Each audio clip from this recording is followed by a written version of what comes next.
Yo, what's good, YouTube? Welcome back to another GC2K video. In today's video, we are going to be going through and giving my predictions for this weekend's content here in NBA 2K25 My Team. I did actually predict one card correct last weekend in Galaxy Opal Kevin Durant, so I'm almost tooting my own horn there. That's a pretty good one to get right, so I got to give myself a little bit of credit for that. And I am certainly...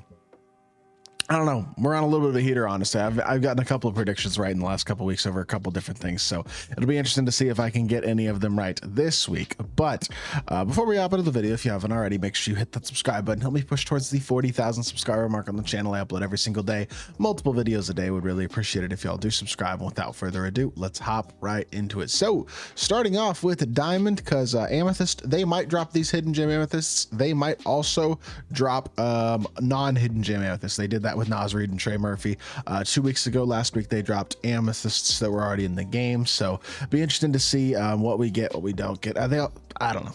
It's hard to predict, really, in all honesty, but none of these cards, in all honesty, are game-changing, even like budget cards anyway, so it doesn't really matter that much who they drop at Amethyst. Now, at Diamond, we're going to see all Diamond hidden gems as we have the last couple weeks.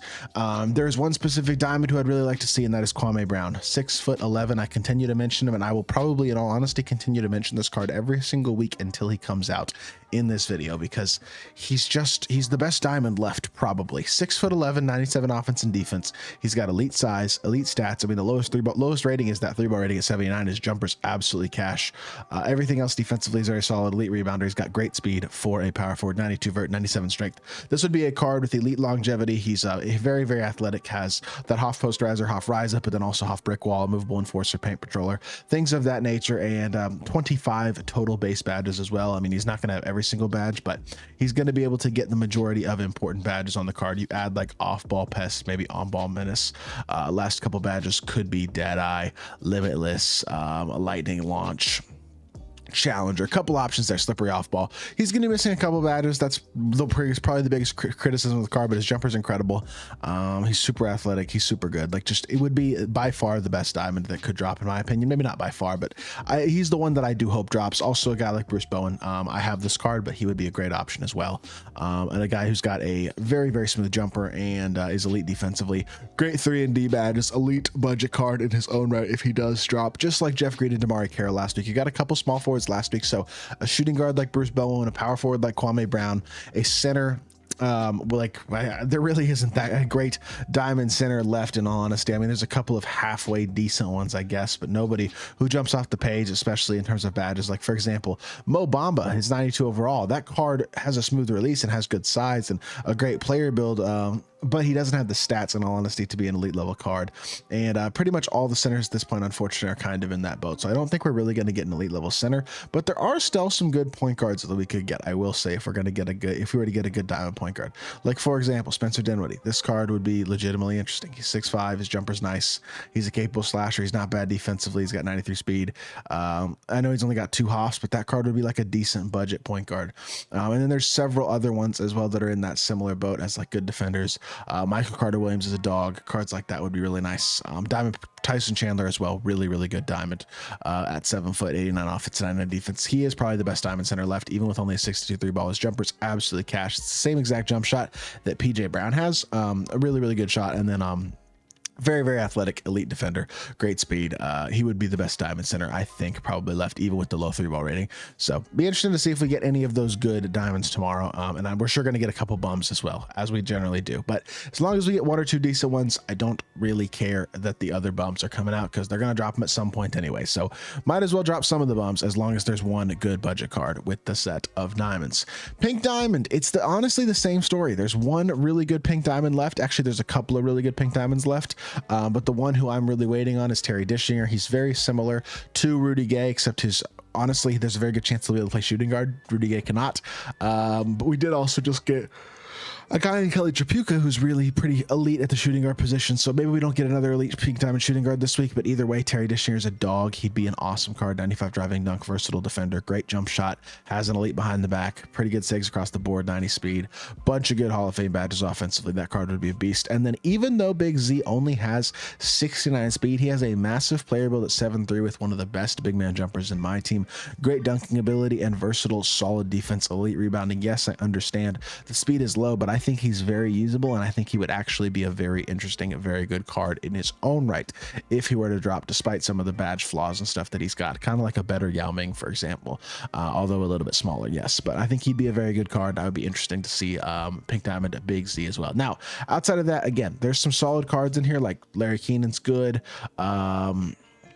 I'm sure I can go through and find other decent ones. Like I think Dennis Johnson's probably okay. Jamal Murray isn't bad. He hasn't gotten a card really all year besides his Ruby. Like Jamal Murray would make sense. High level shooter, solid slasher, decent defender, great speed. Like not a bad card, but again, not a great card either. And there are so many guys in here who are just honestly trash. Like for example, Tim Hardaway. He's got Patty Mills base, but he's a 6-foot point guard. He can't dunk, and he's not good defensively except on the perimeter. And there's just so many cards like that. 5'9" Isaiah Thomas. That card is trash.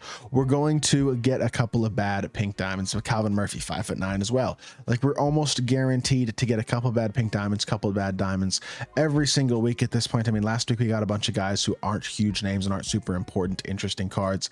Got two really good diamonds, and LaSalle Thompson, who's just kind of a mid option. Like we're gonna see a lot of those random names in this drop. There's no doubt about it. That's just how these drops are going to be, as long as they continue to stick with these hidden gems. But as long as they give us like one good diamond, one good pink diamond, I can't be too mad. Galaxy Opal hidden gems. I have one guess in particular for who we're going to get, and the other guesses are kind of up in the air because we will get at least a couple of hidden gems from this set. And I think there are two specific hidden gems to me that I think make a lot of sense. Number one being Carmelo Anthony, who might actually be getting shooting guard eligibility instead of power forward. They've changed eligibility on hidden gems a couple times this year, but Carmelo makes a lot of sense. He's 6'7". He hasn't gotten a card since I believe season 2 when he got a diamond. He hasn't really gotten a very good card all year. This Carmelo is still, I think, good enough to be an elite level option in my team at this point in the year. Elite level shooter, very, very smooth release. Movement wise, I don't think Melo's movement is like god tier, but I think it's decent. I haven't really used his card very much this year, to be honest. Like his diamond on paper is pretty good offensively, but defensively just doesn't have it. And this card would be much more viable defensively and much more complete badge wise in general. So he would be an interesting addition to the game if he were to come out.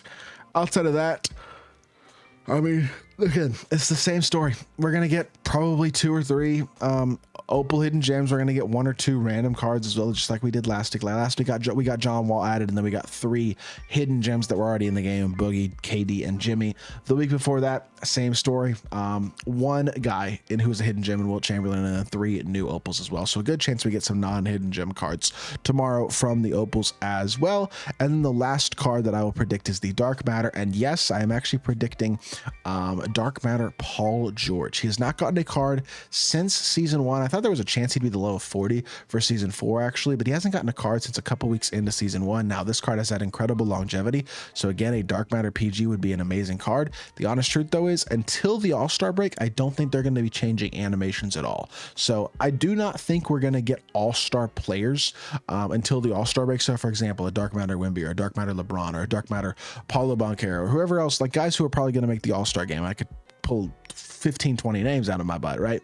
But like the guys who are going to make the All-Star game, I don't think they're going to be getting Dark Matters, because I think those cards are going to come in Dark Matters and Opals at the All-Star game.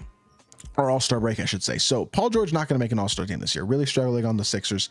Feel like he hasn't gotten a card since season 1. He would make a lot of sense as the Dark Matter for the week, and would be a big name pack seller as well, which 2K cares a lot about.